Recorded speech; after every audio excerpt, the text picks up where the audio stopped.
शिव राम के नाम से बहुत प्रसन्न होते हैं। शिव के गुरु है राम, शिव के आराध्य है राम और राम के आराध्य है शिव। शिव राम को नेति नेति कहकर पुकारते हैं। तो ये व्याख्या है। अब देखिए प्रभु राम की महिमा क्या है कि उसको बड़े अच्छे तरीके से पंक्तिबद्ध तरीके से गाया है। कोई सबरी खिलाए तो वो झूठे बैर खा जाए,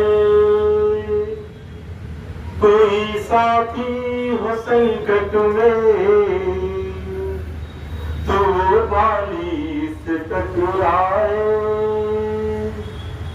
जटायु जब पुकारे तो बेटा बन के आ जाए, जटायु जब पुकारे तो वो बेटा बन के आ जाए।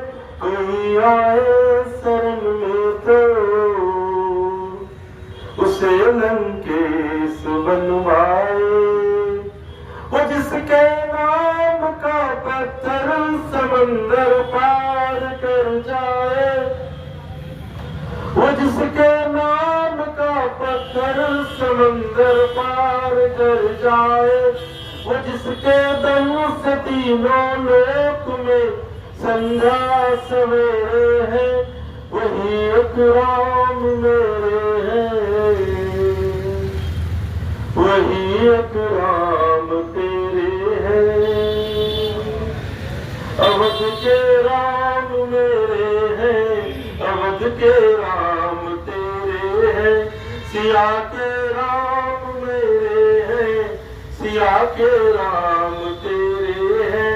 लखन के राम मेरे हैं, लखन के राम तेरे हैं। भरत के राम मेरे हैं, भरत के राम तेरे हैं। कौशल्या के राम मेरे हैं, कौशल्या के राम तेरे हैं। और क्या? भोले के राम मेरे हैं, भोले के राम तेरे हैं। भोले के राम मेरे हैं, भोले के राम तेरे हैं। हनुमंत के राम मेरे हैं, हनुमंत के राम तेरे हैं। तो राम की बड़ी अच्छी व्याख्या है।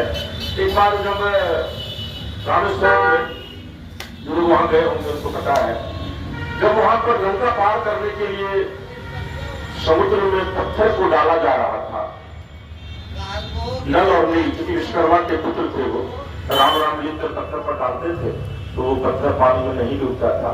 तो प्रभु की इच्छा हुई कि मैं भी एक पत्थर को डालूं। तो प्रभु ने एक पत्थर को उठाया और उसको पानी में डाल दिया समुद्र में। वो पत्थर डूब गया। वहां बगल में हनुमंत जी बैठे हुए थे। तो प्रभु ने कहा कि हनुमंत, जहां नल पत्थर डाल रहा है, तुम लोग डाल रहे हो तो पत्थर नहीं डूब रहा है, और मैं जब पत्थर डाल रहा हूं वो पत्थर डूब जा रहा है। तो हनुमान जी मुस्कुराते हैं और कहते हैं कि जिसका साथ ही प्रभु छोड़ देंगे उसका तो डूबना तय है प्रभु। तो आप जब पत्थर का साथ छोड़ दे रहे हैं वो पत्थर भला फिर कैसे उगेगा, वो तो डूब ही जाएगा। तो देखिए राम की यह कृपा को जान लीजिए। राम हमारे आपके सृष्टि के, इस दुनिया के हर एक पेड़ पौधों तक का संकट को हरते हैं, लेकिन राम के संकट को अगर कोई हरता है तो वो हनुमान है। क्योंकि हनुमान जी न सिर्फ प्रभु राम के संकट को उन्होंने हरा है कई बार, बल्कि वो खुद को राम का दूत कहते हैं, राम का पुत्र कहते हैं, और वो मानते भी हैं। देखिए ये और इस चीज को समझना होगा कि राम का मतलब होता है रॉ और मॉइस्टीन शब्द से बना है। रॉ का मतलब होता है पाताल, रसातल। औ का मतलब होता है आकाश, और मौ का मतलब होता है मृत्यु लोक। इस तीनों पर जिसका नियंत्रण है वही राम है। तो देखिए राम जो है वो कहा जाता है कि आकाश यानी कि प्रभु कहाँ रहते हैं, तो देवलोक में रहते हैं। देवलोक कहाँ है, तो ऊपर है। माँ कहाँ से आई थी, माता जानकी, तो माता जानकी आई थी धरती से। जब राजा जनक जी बतौर राजा होने के बावजूद जब बारिश नहीं हो रही थी, तो उन्होंने किसान का वेश बना करके जब उन्होंने धरती पे हल चलाया तो माँ का अवतरण हुआ था। तो माँ धरती से निकली थी प्रभु तो स्वयं प्रकट हुए थे। और उसके बीच में, धरती और आकाश के बीच में कौन रहता है? वायु रहता है। तो वायु कौन है? तो पवन पुत्र है। इसीलिए पवन पुत्र जो है वो प्रभु श्री राम और माता जानकी के पुत्र हैं। उन्होंने हमेशा कहा, प्रभु पवन पुत्र ने यह कभी नहीं कहा है कि मैं केसरी नंदन, मैं अंजनी पुत्र हनुमान, मैं पवन पुत्र हनुमान, उन्होंने कभी नहीं कहा। उन्होंने कहा कि मैं रामदूत हनुमान। जब प्रभु जाते हैं लंका अशोक वाटिका में, तो वहां जब वो पुत्रिका गिराते हैं माँ जानकी के पास ऊपर से, और जब माँ जानकी बुलाती है तो देखती है, जो नीचे आते हैं तो पूछती है माँ जानकी, ये आप कौन है मेरे भाई? तो वो प्रभु कहते हैं हनुमान जी कि रामदूत मैं माता जानकी, हे माता जानकी मैं प्रभु श्री राम का दूत हूँ। और देखिए शपथ भी किसकी खाते हैं? सत्य शपथ करुणा निधान की। करुणा निधान प्रभु श्री राम को कहा जाता है। तो प्रभु कहते हैं हनुमान जी कि मैं करुणा निधान की शपथ खाकर कहता हूँ माता जानकी कि मैं राम जी का दूत हूँ। उन्होंने हमेशा, अब हनुमान जी को जब भी जहां पढ़ेंगे, जब भी जहां सुमिरन करेंगे, वो राम के दूत हैं। उन्होंने कहा कि मेरा कोई बल नहीं है प्रभु, ये जो भी बल है वो बल आपका। एक राम दूत होने के नाते मुझे आपका यह बल मिला, मेरा तो कोई बल है ही नहीं। और ये सच्चाई भी है, जिसको जान लीजिए कि तुलसीदास को लिखा है बाबा ने, कलयुग नाम ही एक आधारा, सुमिर सुमिर नर नहीं पारा। इस कलयुग में आपको सिर्फ और सिर्फ राम का नाम ही मुक्ति दिला सकते हैं। यही वजह है, ये जीवन में दो ही सत्य है, मैं आपको सिर्फ और सिर्फ राम का नाम ही मुक्ति दिला सकते हैं। यही वजह है, ये जीवन में दो ही सत्य है, एक राम और दूसरा राम का नाम। इसीलिए अंत समय जब हम लोग जाते हैं तो उस समय लोग कहता है राम नाम सत्य है। तो राम ही एकमात्र सत्य। और एक चीज और जान लीजिए कि संसार में जब भी आप रहते हैं तो सब लोग राम राम करते रहता है, तो वहां महादेव विराजते हैं। ये भी बड़ा अद्भुत करता है। एक बार शिव से मां पार्वती ने पूछा कि प्रभु आप हमेशा संसार में ही क्यों विराजते हैं, संसार का राख लेकर लगा लेते हैं?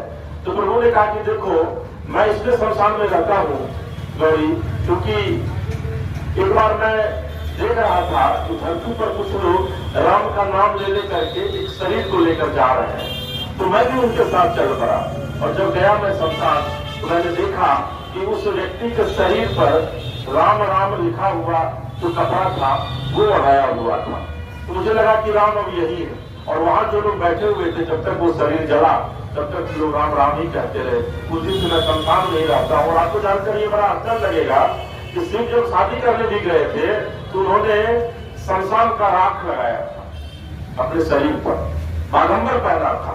उनके जो हाथ में जो था वो रुद्राक्ष की जगह पर सांपों की सांप था दोनों तरफ से, गले में सांप की माला थी, आप अंदाजा लगाइए। और वो हिमालय जी की पुत्री थी उस समय, माता सती के तौर पर अवतरित हुई थी। तो वहां पर मैना उनकी सास थी। एक बड़ा अच्छा मिथिला के इलाके में बड़ा अच्छा भजन गाया जाता है जब प्रभु जाते हैं महादेव शादी करने के लिए। ने कानू मैना ने कानू एना ने कानू मैना, शिव के दर्शन करोगे बहिना। तो जब अंदाजा लगाइए कि हिमालय राजा थे, उनकी पुत्री की शादी हो रही है माँ पार्वती की, और जो वर है, जो दुल्हा है, वो जाता है नंदी पर बैठ करके, और उसके शरीर पर कुछ नहीं है तो बागंबर वो पहना दिया जाता है उनको नारद मुनि बागंबर पहनाते हैं। और पता है बागंबर को जो बांधा जाता है वो भी सांप से बांधा जाता है। तो शिव के विषय में कहा जाता है कि शिव अपने लिए कुछ रखते ही नहीं है। शिव का सुमिरन आप कीजिए तो शिव सब कुछ आपको दे देंगे।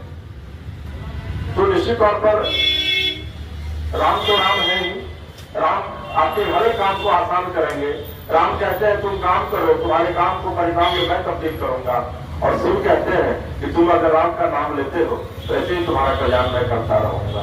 तो अगर आप कभी भी शिव मंदिर में जाते हैं तो वहां राम का सुमिरन जरूर कीजिए, और राम के मंदिर में जाते हैं तो शिव का सुमिरन कीजिए। क्योंकि मुझे लगता है कि आधे घंटे से ज्यादा का वक्त अब हो चुका है, और हम लोग अब प्रॉपर तरीके से शनिवार से प्रभु श्री राम कथा का यहाँ पर प्रारंभ करेंगे। आज ये एक छोटा सा इंट्रोडक्शन था, और क्योंकि ये फिर धीरे धीरे जो प्रभु के भक्त हैं वो भी यहाँ पर धीरे धीरे आना शुरू होंगे। टाइम बता दीजिएगा। टाइम जो है वो हम लोग वही 6:30 बजे से, क्योंकि ये संध्या का वेला है तो इस समय लोग काम वाम से फ्री भी होने लगते हैं। तो अगर हम लोग 7 बजे से शनिवार से हम लोग हर एक शनिवार को राम कथा यहाँ करेंगे और आप तमाम राम भक्तों का अगर सहयोग, आप लोगों का सानिध्य, आप लोगों की कृपा मिलती रहेगी तो हम लोग इस राम कथा को आने वाले दिनों में कई लोग राम कथा पूरी सृष्टि में ज्यादा कर रहे हैं। एक जान लीजिए, लोग कहता है कि सनातन बड़ा कमजोर हो गया है, हिंदू बड़ा कमजोर हो गया। कमजोर नहीं हुआ भाई साहब। 1954 में जवाहरलाल नेहरू जी प्रधानमंत्री थे तो गए थे इसी कुंभ में, 10,000 लोगों की भीड़ थी। और इस बार 2025 में ये जो महाकुंभ हुआ है वहां AI की रिपोर्ट है, आर्टिफिशियल इंटेलिजेंस की जो गलत नहीं होता है, वो एरियल सर्वे करता है, सैटेलाइट सर्वे। वो कहा कि 66 करोड़ 30 लाख लोग वहां पहुंचा। तो सनातन और हिंदुत्व कभी कमजोर नहीं हो सकता है। इसको जितना कमजोर करने की कोशिश जब जब किया जाएगा उतना ही यह मजबूत होता जाएगा। और यही वजह है कि सनातन का मतलब भी होता है जिसका न आदि है न अंत है। शिव का भी आदि अंत नहीं है तो सनातन का भी आदि अंत नहीं है। तो सनातन को जितना कमजोर करने की कोशिश जो भी करेगा सनातन उतना ही मजबूत होता जाएगा। और ये हम तमाम सनातनियों के लिए बहुत ही गर्व का विषय है। चलते चलते अब 2 पद हम सभी लोग, आप लोग भी गुनगुनाइए और ही, क्योंकि ये कथा जब भी खत्म होनी चाहिए तो प्रभु के नाम के स्मरण के साथ ही खत्म होनी चाहिए। सीताराम सीताराम सीताराम कहिए, चाही विधि राखे राम, चाही विधि रहिए। सीताराम सीताराम सीताराम कहिए, चाही विधि राखे राम, चाही विधि रहिए। राम सिया राम जय जय राम, राम सिया राम जय जय राम, राम सिया राम जय जय राम, राम सिया राम जय जय राम। मंगल भवन मंगल हारी, तबहु सुदशरथ अजिर बिहारी। मंगल भवन मंगल हारी, तबहु सुदशरथ अजिर बिहारी। बोलिए राघवेंद्र सरकार की जय। हर हर महादेव। पवन पुत्र हनुमान की जय, मैया पार्वती की जय।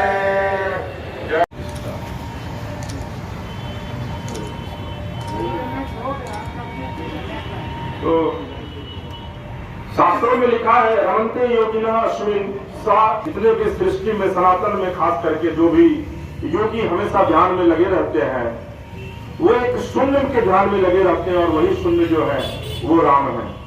तो राम के विषय में क्या वर्णन करूं, क्योंकि राम के विषय में बाबा तुलसीदास ने कुछ छोड़ा ही नहीं है कि राम के विषय में कुछ व्याख्या की जाए, राम के विषय में कुछ वर्णन किया जाए। रामायण में दर्शन में कुल 7 का तो भी यही धरती माँ है जो अपने भीतर हम लोगों को संभाल लेती है। तो निश्चित तौर पर माँ का, महिला का, बहन बेटी का सम्मान कीजिए। तो प्रभु ने कहा बाली से कि तुमने इतना जघन्य अपराध किया बाली कि तुम मेरे भक्त हो और उसके बाद तुमने अपने छोटे भाई सुग्रीव की पत्नी का हरण कर लिया। इससे बड़ा अपराध कुछ नहीं हो सकता और इसीलिए मैंने तुम्हें मृत्यु दंड दिया है। लेकिन जब बाली भगवान से क्षमा मांगता है तो भगवान कहते हैं प्रभु श्री राम कि तुम अगर बाली कहो तो मैं तुम्हें फिर से जीवन दान दे दूं। लेकिन तो उस पर बड़ी अच्छी पंक्ति है, बाबा तुलसीदास जी ने लिखा है रामायण में कि बाली ने कहा, जन्म जन्म मुनि जतन कराऊं, अंत राम कहीं आवत नाही।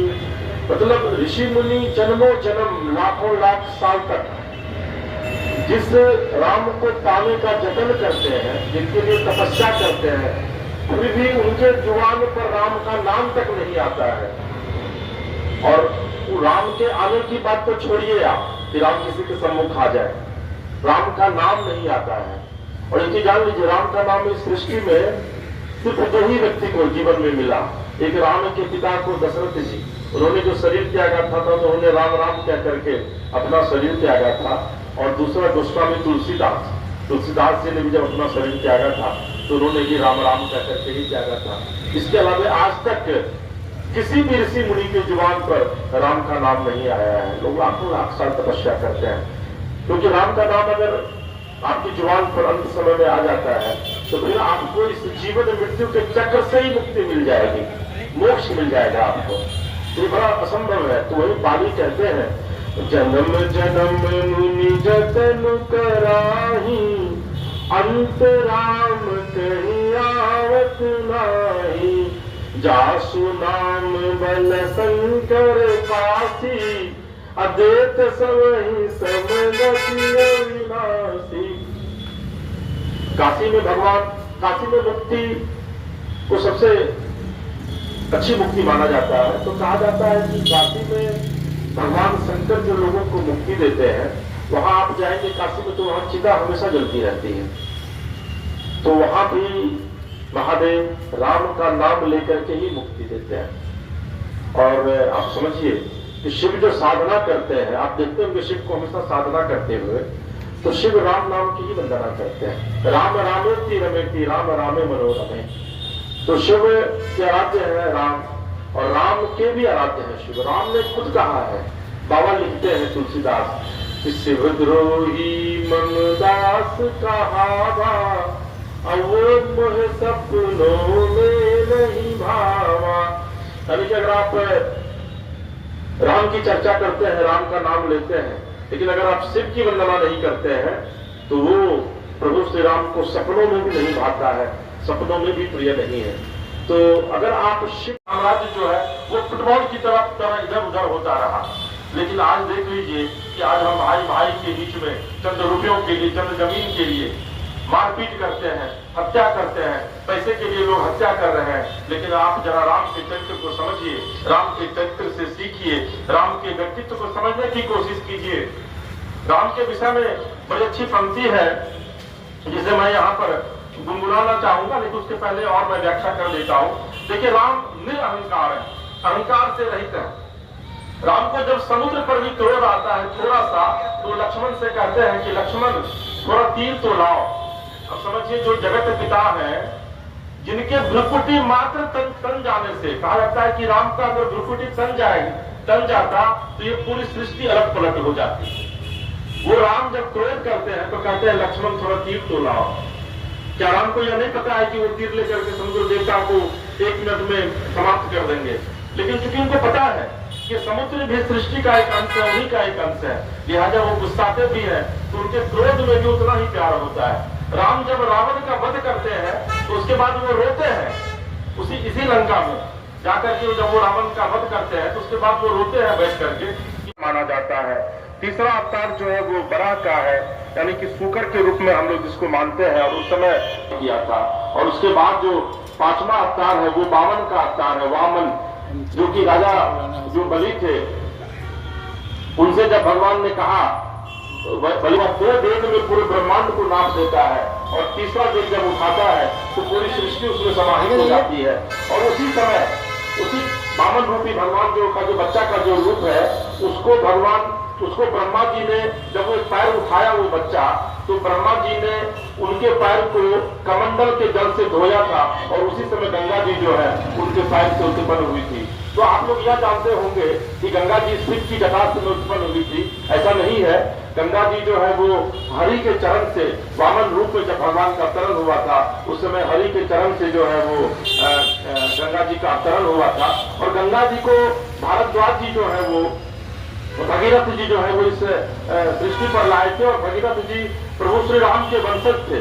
तो भगीरथ जी जो है वो गंगा जी को लाए थे, और गंगा जी का चूंकि वेग इतना ज्यादा था कि हुआ कि भाई जब गंगा जी अब प्रभु विष्णु के का जो पैर का जो कंगुलियां उंगली है, जब उससे वो ऐसा लिया है, उसको सिर्फ शिव की जटा ही जो है वो सह सकती है, शिव की जटा ही उसको बांधे रख सकती है। और सिर्फ शिव जी के जटा के एक मात्र बाल से गंगा जो है वो धरती पर आई है। भगीरथ जी अपने पुत्रों के उद्धार के लिए माता गंगा का आह्वान किए थे। आज भी अगर आप ऋषिकेश जाएंगे तो वहां पर हरिद्वार में जो है वो गंगा के बीच में एक बड़ा पत्थर है। कहा जाता है कि उसी पत्थर पर बैठ करके भगीरथ जो है वो मां गंगा की तपस्या किए थे और उसके बाद मां गंगा जो है वो इस धरती पर आई थी।